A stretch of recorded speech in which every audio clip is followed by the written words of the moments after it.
Nate! I'm Dave Matthews, primary art lead on Fear 2 Project Origin, and this is Dev Q&A number 3. Nate! What's going on, man? All right, so just to give you a heads up, it's about like 3:30, 3:40 in the morning right now. We're deep into beta and we're cranking through stuff, but we wanted to get some of these questions answered. This is Nate Hendrickson.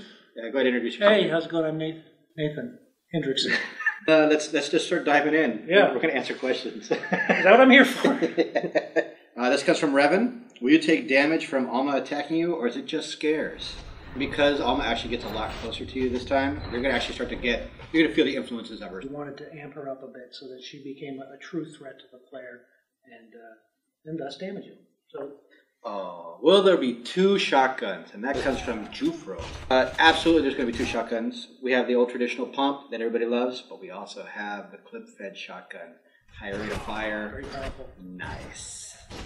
Based on the last dev blog, which I didn't participate in, I gather that there are more than one forms of Alma in her older form. How many are there? And that is from Shadow Dark Slayer. There will be, but I can't tell you too much about it. All I want you to do is sit down and imagine this. Think of your grandmother in the shower. One form. I'm not going to tell the other. You can tell the other form. That's just the one I wanted to give because I think it resonates with a lot of people out there. It doesn't resonate with me. It doesn't? No. Oh. God's servant. What's the philosophy of the people behind Alma? What is the humanity of them? Well, I think the philosophy, being Armacam, behind Alma is they wanted to use her as a vessel to create the psychic soldiers, the psychic commanders. And as far as humanity, I think I'm not going to make an exposition on the majority of the mega corporations out there, but I don't think a lot of them have humanity. Oh, it's this dude. All right, first off, please write a post so I understand exactly what lead speak this is. This is at 58 plus lines, I think is the last part, or lineos? I'm not sure. Anyway, he asks, or she, will there be more stuff that blows up? Sure. I mean, it's like it's one of the hallmarks of Fear. I mean, we love that chaos of combat. So I think what you're going to see is, I mean, inside, outside, we've really ratcheted up all the activity that occurs during combat. So yes, in fact, you're going to see more shit that blows up. Echo 111. How do you envision all those freaky paranormal moments? It really takes some twisted minds.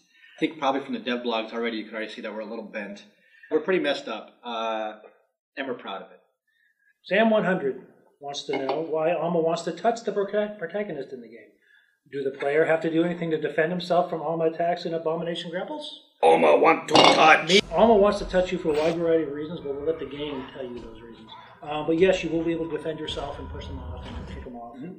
Lion Cake asks, in what year does Fear take place? The near future. Sorry, I jumped that. I was going to say about like future plus 5 or 10. Well, there you go. Jordy asks, what is an average day at Monolith Productions like? Pretty much like any other job that you'd have. And I'm sure, like right now as I'm talking, you're going to start to see a lot of little snippets of everything that's just pretty much normal. Yeah. Nothing out of the ordinary, average day. RXP wants to know, how and why did you pick the name Alma? I'm passing the buck. Alma actually comes from the book Ghost Story. And it's one of the characters from Ghost Story. If you haven't read the book, it's pretty creepy. It's great to read, and you start to get some of the influences that went into Fear. Dark Glaive 88. What kind of soundtrack could we expect from Fear 2 Project Origin? Will it sound similar to the original Fear, or have you created an entirely new soundtrack from scratch? My name is Brian Pamantuan, the audio director for Monolith. I think the soundtrack that you'll get, as far as musically overall, is pretty dynamic. This round that we really tried to pick the music and actually put it dynamically changing to how the AI reacts. Oyster asks, is Stokes voiced by Jen Taylor, a.k.a. Cortana? Damn, you're good. Yes, in fact, she is, but she's not Cortana. She's not Stokes. And there's a difference. Stokes is cooler. Can anyone hear this? I need help now! And she also played Kate Archer in the Null series. How about that? Look at that. From Matter. Is Alma actually dead? I know they said I know they say she died 6 days after life support was pulled, but did she manage to keep herself alive through her psychic ability somehow? Or is it really just her vengeful spirit causing all the mayhem? Well, let's just say her body is dead. Yes, she did die. Once. And she has become something much more than that. Something unexplainable. Florian wants to know, will there be more of the answering machine laptop style story progression? Will we have the option of replaying those conversations through the pause menu? We have a lot of story in this game, so most of it's going to be out there for you to see without having to search for. We have a lot more cinematics, which is what I do, and a lot more voiceover, people calling you and saying things. So, but we do have a PDA, believe it or not. This guy worked on it. Real quick, the PDA is there so that all those people that want really in-depth background information, it's all there at your fingertips, accessible at any time, as long as you picked up the Intel items. And that's what I forgot to mention, is we do have Intel items, but they're more optional story stuff. Donald Bunsfeld asks, what kind of beers do you developers like? Are there any good in the state of Washington? Are you planning to send us some? Because if so, any is good. So Richard A. Colson, what's your favorite part about working on this game? My favorite part about working on this game, honestly, has been like everybody that's on the team. The team is freaking awesome. I've worked at a lot of places. I've been in the industry for a long time. And what I really enjoy about this team is the caliber, the quality of the people, and how cool they all are. Except for you. Screw you then. Yeah.